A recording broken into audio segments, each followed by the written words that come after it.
का पता नहीं क्यों। चलो खैर, जितना देर मन करेगा क्लास लेने का थोड़ा देखते हैं। और पहले तो फॉर्मूला बुकलेट डिस्कशन करेंगे जैसा लास्ट क्लास में हम बोले थे। फॉर्मूला बुकलेट डिस्कशन करने के बाद कुछ क्वेश्चन सॉल्विंग अगर करना होगा करेंगे, उसके बाद हम लोग आराम से आपको प्रैक्टिस करने के लिए हम दे देंगे कुछ क्वेश्चन, और उसके बाद फिर आप क्या बोलते हैं, उसके बाद नेक्स्ट क्लास में हम लोग डिस्कशन कर लेंगे। चलो भाई, आते हैं हमने केमिकल इक्विलिब्रियम वाले पार्ट पे।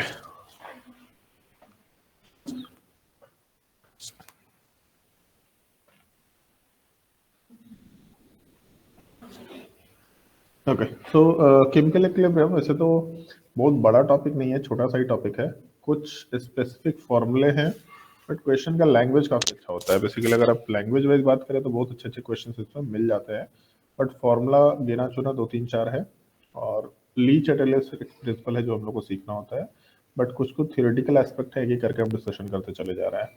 पहला चीज, इक्विलिब्रियम पे rate of forward reaction is equal to rate of backward reaction है। बहुत बेसिक चीज है, यहीं से इक्विलिब्रियम शुरू होता है। Concentration of reactant and product becomes constant. Reactant and product का कंसंट्रेशन बराबर भी हो सकता है, डिफरेंट भी हो सकता है, ज्यादा भी हो सकता है, कम भी हो सकता है, लेकिन कांस्टेंट होगा। ऐसा मत सोचना कि रेट ऑफ फॉरवर्ड रिएक्शन और रेट ऑफ बैकवर्ड रिएक्शन बराबर है तो रिएक्टेंट और प्रोडक्ट भी बराबर होगा। दोनों बराबर नहीं होंगे, दोनों का अमाउंट कांस्टेंट होगा, बाकी कुछ भी हो सकता है। तीसरा, इक्विलिब्रियम पे delta G get equal to 0 है। ऑल्दो हम एक सजेशन देंगे याद रखने के लिए भी, डेल्टा एस भी इक्विलिब्रियम पे या किसी भी रिवर्सिबल प्रोसेस में डेल्टा एस का वैल्यू इक्वल टू 0 होता है। इस चीज का थोड़ा ध्यान रखना है। इससे एसोसिएटेड एक एडवांस लेवल का भी जब ये डिस्कशन करेंगे उसमें हम एक क्वेश्चन सिखाएंगे आप लोगों को। ग्राफिकल एस्पेक्ट का क्वेश्चन, मतलब क्वेश्चन नहीं सिखाना है, बेसिकली उस क्वेश्चन का डिस्कशन करेंगे। काफी अच्छा क्वेश्चन है, डेल्टा जी और डेल्टा एस 0 होने के एस्पेक्ट्स को लेके। दूसरा, Q is equal to K equilibrium. Q का मतलब हो गया रिएक्शन कोशेंट। किसी भी टाइम पे अगर हम लोग इक्विलिब्रियम कांस्टेंट का एक्सप्रेशन लिखते हैं, that is called as reaction quotient. Equilibrium पे Q is equal to K equilibrium होता है। अगर Q greater than K equilibrium है, इसका मतलब रिएक्शन अब लोगों के बैकवर्ड डायरेक्शन में जाएगा।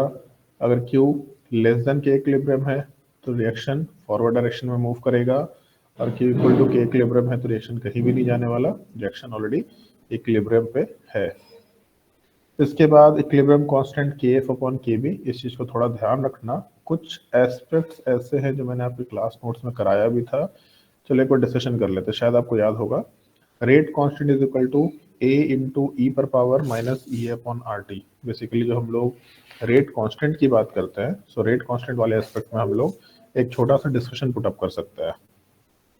ई पर power minus E upon R T, अरे यार, ई पर power minus E upon R T. So अगर rate constant for forward reaction ले रहे हैं तो A F into E F upon R T ले सकते हैं।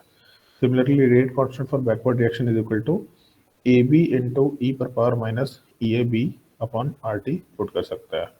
तो यहाँ से जब हम लोग equilibrium constant K F upon K B लेते हैं तो K F upon K B will be equal to A F upon A B. तो ऐसा कुछ ले सकते हैं हम लोग, A F upon A B into e पर power minus E A F minus E A B upon R T.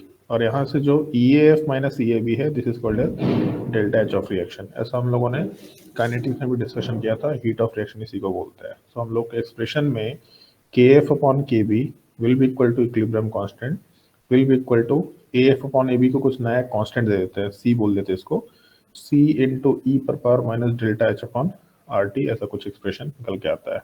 तो basically equilibrium constant temperature dependent होता है, आराम से सोच सकते हैं, क्योंकि डेल्टा एच को तो हम लोग कांस्टेंट मान के चलते हैं, टेम्परेचर से इंडिपेंडेंट मान के चलता है। खैर इस पर डिस्कशन एक थर्मोडायनेमिक्स में होता है। अगर आपको ये डिस्कशन सीखना है तो इसके ऊपर एक छोटा सा वीडियो बना के मैं डाल दूंगा, इसके ऊपर सवाल भी हम लोग को थोड़ा सॉल्व करने आना पड़ेगा, अच्छा क्वेश्चन होता है।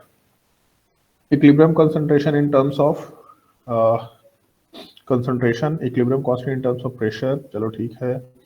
Equilibrium constant in terms of mole fraction, excuse me, कुछ छोटे छोटे एस्पेक्ट हैं, चलो ठीक है। केपी और केसी का relation, KP is equal to KC into R T पर पावर डेल्टा एन जी, इस रिलेशन की बात कर रहे थे हम लोग। K2 upon K1 is equal to delta H upon 2.303 R. अब हमेशा 1/T2 माइनस 1/T1 रखा करते हैं, बाहर माइनस साइन रखते हैं। माइनस साइन रखने का एक पर्पस है, जब हम लोग ग्राफ का डिस्कशन करेंगे तो बाहर माइनस साइन होना ज्यादा सुटेबल है। सो log k2/k1 is equal to minus delta h upon 2.003 r 1/T2 minus 1/T1। ये रिएक्शन का हम लोग एक अलग अलग टेम्परेचर पे अलग अलग इक्विलिब्रियम कांस्टेंट के बीच का रिलेशन आराम से एसोसिएट कर सकते हैं। रिएक्शन कोशेंट आपको मालूम होना चाहिए, Q is equal to exactly same ही चीज है Kp Kc के जैसा। अगर Qc होगा तो फिर कंसंट्रेशन लेंगे, अगर Qp होगा तो फिर प्रेशर लेके काम कर सकता है। तो इसके अलावा फिर हम लोगों का ये फॉर्मूला भी याद होता है इक्विलिब्रियम कांस्टेंट का डेल्टा जी से रिएक्शन। डेल्टा जी नॉट ये हम लोग केमिकल इक्विलिब्रियम में तो नहीं पढ़े थे, बट थर्मोडायनामिक्स के बाद इस चीज का एक डिस्कशन आता है। Delta G not is equal to minus 2.303 RT log K। ln K होता है नॉर्मल, लेकिन 2.303 का फैक्टर आ गया, तो हम लोग का ln log में कन्वर्ट हो चुका है। Delta G not is equal to, इसके अलावा कुछ और पार्ट है, डिग्री ऑफ डिसोसिएशन, ये हम डिस्कशन में नहीं रखना प्रेफर कर रहे हैं, ये आपको मालूम होना चाहिए। जैसे यहाँ पे number of moles dissociated by number of moles initially taken, इस तरीके से इसको याद मत रखो, सिंपली ऐसा याद रखो 10 मोल अगर रिएक्टेंट है डिसोसिएट करके प्रोडक्ट बना रहा, तो 10 मोल में मान लेते हैं 4 मोल खत्म हुआ, 6 बच जाएगा, और प्रोडक्ट मान लेते हैं 4 बनेगा। तो 10 मोल में अगर 4 मोल खत्म हुआ तो एक में कितना खत्म होगा, तो एक में 0.4 खत्म होगा। तो this 0.4 will be called as alpha. एक मोल में जितना पार्ट खत्म होगा that will be called as degree of dissociation. वही चीज हम लोग इससे मैथमेटिकल टर्म्स में बात करते हैं। तो जब भी एक मोल है जितना ही पार्ट खत्म होगा उसको हम लोग अल्फा के टर्म में लिख के आराम से रख सकते हैं। हमेशा इस चीज को ध्यान रखना। सो डिग्री ऑफ डिसोसिएशन में एक छोटा सा फॉर्मूला है, काम का नहीं है, उसके बिना ही हम लोग यूज कर सकते हैं इस चीज को। दूसरा, अगर हम लोग एक मोल में डिसोसिएशन को डिग्री ऑफ डिसोसिएशन बोल रहे हैं, इसको अगर हम लोग 100 से मल्टीप्लाई करेंगे तो परसेंटेज ऑफ डिसोसिएशन निकल के आएगा। ये चीज हम लोगों ने आयनिक इक्विलिब्रियम में भी सीखी थी, केमिकल में भी सीखी थी, मोटा मोटी इसको मालूम रखते हैं हम लोग। इसमें observe molecular weight by observe vapour density, इसका एक अलग से डिस्कशन है, फॉर्मूला याद नहीं रखना। इससे एक छोटा सा डिस्कशन है, हम लोग क्वेश्चन के थ्रू कर ले तो ज्यादा बेटर होगा। नोट्स कॉपी में भी आपने दे रखा होगा, नोट्स कॉपी में ये रिलेशन निकाला गया होगा। इसके बाद ली चैटलिस प्रिंसिपल, छोटा सा टॉपिक है। मेरे हिसाब से ली चैटलिस प्रिंसिपल का डिस्कशन तो नहीं करना चाहिए। ली चैटलिस प्रिंसिपल सबको आता है, अगर नहीं आता है तो एक सजेशन देंगे हम, इस पार्ट को पढ़ लो, मतलब इसमें जितना इंफॉर्मेशन दिया है इतना ही होता है ली चैटलिस प्रिंसिपल। या नोट्स कॉपी में कोई आप प्रेफर कर सकते हैं, सीधा उसको देखो। क्वेश्चन सॉल्विंग के पार्ट में आएंगे तो धीरे धीरे अपने आप आपको आइडिया लग जाएगा ली चैटलिस प्रिंसिपल क्या निकल के आता है। ये भी एक क्वेश्चन का एस्पेक्ट है, क्वेश्चन के थ्रू सीखे तो ज्यादा बेटर है, ये क्वेश्चन में सिखा देंगे। इसके अलावा वही है want of equation, log k2/k1, यहाँ पे k1/k2 दे रखा है। सो log k2/k1 will be equal to minus delta h upon 2.303 r 1/T2 minus 1/T1। so ऊपर वाला ही फॉर्मूला है, उसी को हम लोग नीचे लिख रहे हैं, this is called as Van't Hoff equation. और delta G is equal to delta G naught plus 2.303 RT ln Q, ये आप लोगों ने इलेक्ट्रोकेमिस्ट्री में भी सीखा होगा। इलेक्ट्रोकेमिस्ट्री में एग्जैक्टली इसी तरह का एक्सप्रेशन आता है जिससे हम लोग नर्स्ट इक्वेशन निकाला करते हैं। So delta G is equal to NFE, मतलब NFE से लिख देते हैं, और दूसरा सॉरी माइनस NFECl, दूसरे वाले साइड में फिर माइनस NFE। अब यहाँ पे NFE नॉट से लिख लेना होता है, उसके अलावा प्लस 2.303 समथिंग जो भी फॉर्मूला है, यहाँ से हम लोग ई सेल का फॉर्मूला या नर्स्ट इक्वेशन को आराम से डिफाइन कर सकते हैं। जब इलेक्ट्रोकेमिस्ट्री आएगा तो आप हम लोग फर्दर डिस्कशन करेंगे। सो इतना ही फॉर्मूला था। फॉर्मूला ये तो ज़्यादा याद रखना भी नहीं, अपने आप याद होता है। ऊपर में एक फॉर्मूला और है जो हम लोग डिस्कशन करना प्रेफर करेंगे। क्यू आपको याद होना चाहिए, इक्विलिब्रियम कांस्टेंट का ही एक्सप्रेशन है, बस किसी भी रैंडम टाइम टी पे, जो ऊपर मैंने शायद डिस्कशन किया था। अगर Q greater than K equilibrium है तो backward direction, Q less than K equilibrium तो फॉरवर्ड डायरेक्शन, और Q equal to K equilibrium तो रिएक्शन एट इक्विलिब्रियम।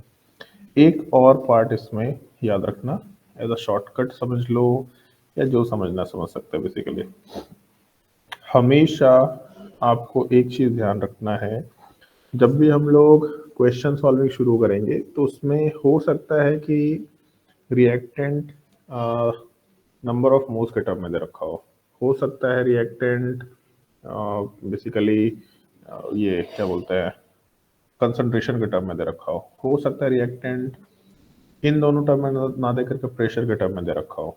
तो जिस भी टर्म में रिएक्टेंट दिया है हम लोग उसके हिसाब से केपी और केसी का एक्सप्रेशन लिखते हैं। नॉर्मली हम लोग का केपी का एक्सप्रेशन प्रेशर के टर्म में आता है, केसी का एक्सप्रेशन कंसंट्रेशन के टर्म में आता है।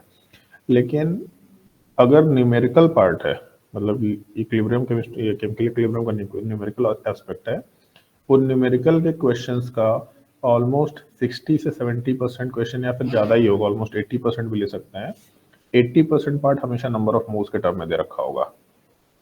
अगर नंबर ऑफ मोल्स के टर्म में है तो आपको हमेशा नंबर ऑफ मोल्स के टर्म में ही फॉर्मूला यूज करना चाहिए, रेदर देन कि हम लोग केपी केसी में कंसंट्रेशन के वैल्यू को पुट करें। सो जैसे मान लो इक्विलिब्रियम पे number of moles of A, number of moles of reactant B, C and D पता है, अगर यहाँ से Kp is equal to number of moles of C per power coefficient C into number of moles of D per power coefficient D divided by number of moles of A per power coefficient A into number of moles of B per power coefficient B होगा। और इसके अलावा P total upon N total, although इसमें लोग एक चीज miss किया करते हैं, आते हैं हम लोग उस चीज पे, P total upon N total per power delta N। इस n टोटल में number of moles of A plus number of moles of B plus number of moles of C plus number of moles of D plus अगर inert gases हैं वो सारे की सारी चीजें यहाँ पे ऐड होती है। मतलब ऐसा नहीं कि इनर्ट गैस को हम लोग मिस करेंगे, इनर्ट गैस इक्विलिब्रियम में यहाँ कहीं नहीं आएगा, लेकिन टोटल नंबर ऑफ मोल्स में डेफिनेटली आता ही आता है। सिर्फ इस एक छोटे से पार्ट को थोड़ा ध्यान रखना, कुछ अच्छे लेवल के क्वेश्चन इनर्ट गैस को ऐड करके ही बनाया जाता है। दूसरा केपी की जगह हम लोग केसी की बात कर सकते हैं। So Kc is equal to same expression है, number of moles of C per power C, number of moles of D per power D, number of moles of A per power A, number of moles of B per power B into 1 upon V per power delta n। Delta n का मतलब क्या है? So delta n is equal to coefficient का difference from product and reactant। C and D product के side का coefficient है, A और B reactant के साइड का कोफिशिएंट है। सो प्रोडक्ट के कोफिशिएंट का सम माइनस रिएक्टेंट के कोफिशिएंट का सम, ऐसा हम लोग ले सकते हैं। सॉलिड के लिए कंपोनेंट मत लेना, प्योर लिक्विड के लिए नहीं लेना, क्योंकि सॉलिड और प्योर लिक्विड का एक्टिव मास हम लोग 1 लेके चलते हैं। मैक्सिमम क्वेश्चन में जो फॉर्मूला है वो नंबर ऑफ मोल्स वाला ही यूज करना होता है, इसलिए ये पार्ट आपको ज्यादा प्रिसाइजली याद होना चाहिए रेदर देन कि हम लोग केपी केसी में कंसंट्रेशन वाले पार्ट को पुट करके क्वेश्चन सॉल्व करें। थोड़ा ध्यान रखना, अदरवाइज इक्विलिब्रियम का क्वेश्चन नॉर्मली इजी कंसिडर किया जाता है। लैंग्वेज डिफिकल्ट हो सकता है, मतलब इंग्लिश के सेंस में क्वेश्चन डिफिकल्ट बन जाते हैं, अदरवाइज न्यूमेरिकल बहुत भारी इसमें निकल के नहीं आता है। फिर हम लोग के केमिकल इक्विलिब्रियम का छोटा सा डिस्कशन था, टॉपिक छोटा ही है, इसमें ज्यादा कुछ रहता नहीं है करने को, तो हम लोग क्वेश्चन सॉल्विंग पे जा सकते हैं। ली चैटलेस प्रिंसिपल हम लोग सजेशन देंगे, पढ़ के आओ तो आसानी से समझ में आ जाना चाहिए। चलते हम लोग क्वेश्चन सॉल्विंग वाले पार्ट पे। अच्छा, क्वेश्चन सॉल्विंग तो असाइनमेंट में होगा ना कहीं पढ़ाओ। सो एक मिनट रुक जाओ।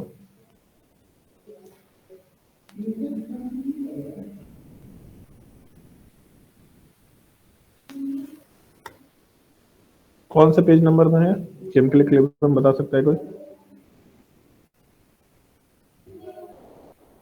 कौन सा पेज नंबर में केमिकल इक्विलिब्रियम चैप्टर है?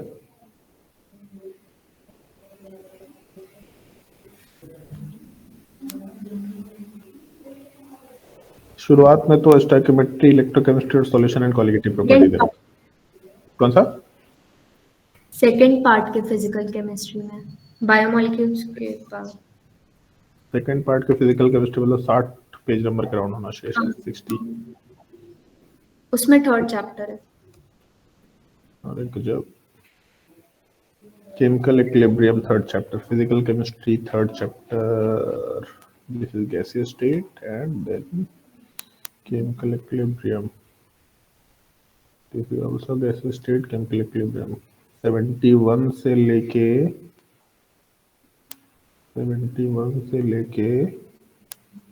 कितना क्वेश्चन है भाई इसमें? हमको लगा 30-35 क्वेश्चन है, बहुत है। तो 50 क्वेश्चन है, 52 क्वेश्चन है। चलो बढ़िया है। तो 25 क्वेश्चन मेरा, 25 क्वेश्चन 27 क्वेश्चन तुम्हारा, इक्वल डिस्ट्रीब्यूशन कर लेते हैं। बोलेगा सर इक्वल डिस्ट्रीब्यूशन है, 25 और 27 कहां से आ गया? 71, मेरा इक्वल डिस्ट्रीब्यूशन ऐसे ही चलता है, 71 से लेके 74,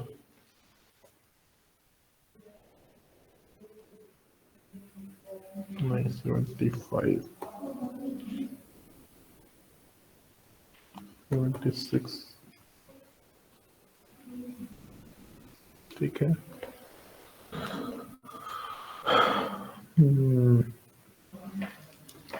केमिकल इक्विलिब्रियम रिवीजन असाइनमेंट, चलिए भाई शुरू किया जाए केमिकल इक्विलिब्रियम का रिवीजन असाइनमेंट।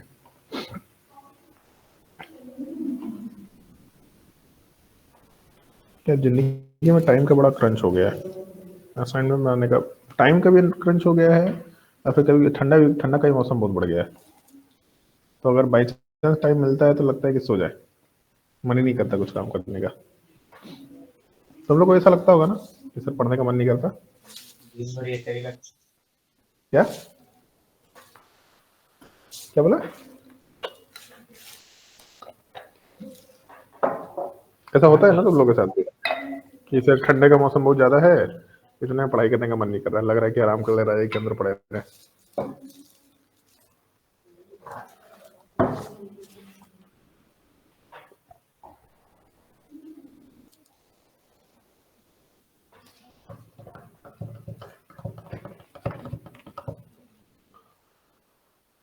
भैया आ जाओ यार पेज,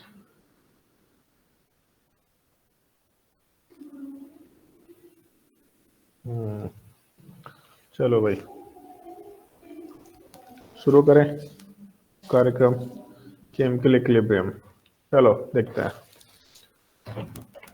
तो हम लोग ऐसा बोल रहे हैं, a sample of a mixture of A B and question solving का बस तरीका देखने की कोशिश करना कि हम कर क्या रहे हैं। मतलब ये ऐसा चैप्टर है एकदम छोटा सा कि ज्यादा इसमें कुछ सिखाने को नहीं है मेरे पास, हम आपको बस थोड़ा टेक्निक सिखा सकते हैं कि क्वेश्चन सॉल्विंग होना किस तरीके से चाहिए, या फिर आप क्वेश्चन करते वक्त क्या क्या चीजों का थोड़ा ध्यान रखेंगे। बाकी मोस्टली आपके स्किल के और प्रैक्टिस के ऊपर है। जितना ज़्यादा आप क्वेश्चन सॉल्व करेंगे आपको समझ में आएगा कि लैंग्वेजेस किस किस तरीके से हो सकते हैं। करना वही 3-4 फॉर्मूला ही यूज है, केपी केसी, केपी केसी का रिलेशन, क्यू, और एक टेम्परेचर का डिपेंडेंसी। वही 4-5 फॉर्मूले हैं, जो भी क्वेश्चन बनना है यही 5 फॉर्मूले से बनना है। एक डेल्टा जी का फॉर्मूला यहाँ कंसिडर करना है, यहाँ सोच लो, थर्मोडायनेमिक्स में कंसिडर करना है, थर्मोडायनेमिक्स में सोच लो, तो मेरे हिसाब से कोई फर्क नहीं पड़ना है। तो थोड़ा ध्यान रखना, क्वेश्चन को थोड़ा टाइम देना पड़ेगा। आपको लैंग्वेजेस समझ में आनी चाहिए, किस तरह का लैंग्वेज क्वेश्चन में पूछा जाता है, मतलब लैंग्वेज बोल क्या रहा है, उससे क्या इम्पैक्ट पड़ेगा क्वेश्चन में। थोड़ा पेशेंटली पढ़ने की कोशिश करो, ये चैप्टर भारी नहीं है, बट लर्निंग के लिए आपको क्वेश्चंस के 30-40 क्वेश्चन, 50 क्वेश्चन के सेट थोड़े सुकून से सॉल्व करने पड़ेंगे टाइम लेके। एक बार जैसे ही सीख लिया कि अच्छा ये 50 लैंग्वेज होता है क्या, उसके बाद तो तुम धड़ाधड़ा के क्वेश्चन सॉल्व करो, कोई दिक्कत नहीं है। A sample of a mixture of A, B and C under equilibrium has a mean molar mass equal to 80. Average molar mass 80 के बराबर है। चलो ठीक है, अब मिक्सचर है ए बी सी, तीनों इक्विलिब्रियम में है। इक्विलिब्रियम में ए गैस, बी गैस, सी गैस, ठीक है। If initially 4 moles of A gas is present, the total number of moles at equilibrium is. तो पहला चीज, ए का मोलर मास दे रखा, बी का मोलर मास दे रखा, सी का मोलर मास दे रखा, एवरेज मोलर मास 80 के बराबर है। पहले तो एवरेज मोलर मास का फॉर्मूला मालूम होना चाहिए, N1M1 plus N2M2 plus N3M3 divided by N1 plus N2 plus N3, इस टाइप से ले सकते हैं क्योंकि 3 कंपोनेंट है। शुरुआत में ए का 4 मोल है, जब यहाँ से कुछ पार्ट खत्म होगा तो बी का x बनेगा और सी का भी x बनेगा, ठीक है, ऐसा बोल देते हैं। अब हम लोग को पता है कि ए का x पार्ट खत्म हुआ, बी का x और x बना, तो average molar mass 80 is equal to molar mass of A 100 into का नंबर ऑफ मोल्स है 4 माइनस x के बराबर। फिर उसके बाद मोलर मास ऑफ बी 60, इसका वैल्यू है x के बराबर। फिर मोलर मास ऑफ सी 40, इसका वैल्यू भी है x के बराबर। और जब टोटल नंबर ऑफ मोल्स की बात करेंगे तो 4 minus X plus X plus X, overall 4 plus X आ रहा वैल्यू।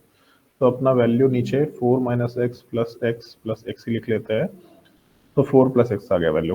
अगर हम लोग क्रॉस मल्टीप्लीकेशन करेंगे तो 320 minus 80x is equal to 640 आ रहा है इधर वैल्यू, 104 मतलब 400, 400 माइनस 100x, इसके अलावा 60 प्लस 40, तो 60 प्लस 40 तो वैसे ही कैंसिल आउट हो जा रहा है, 100x minus 100x cancel out हो गया। तो अपने कैलकुलेशन में 80x को दूसरी तरफ लेके चले जाते हैं, अरे निगेटिव आंसर आ रहा है भाई, क्या गलती कर दिया।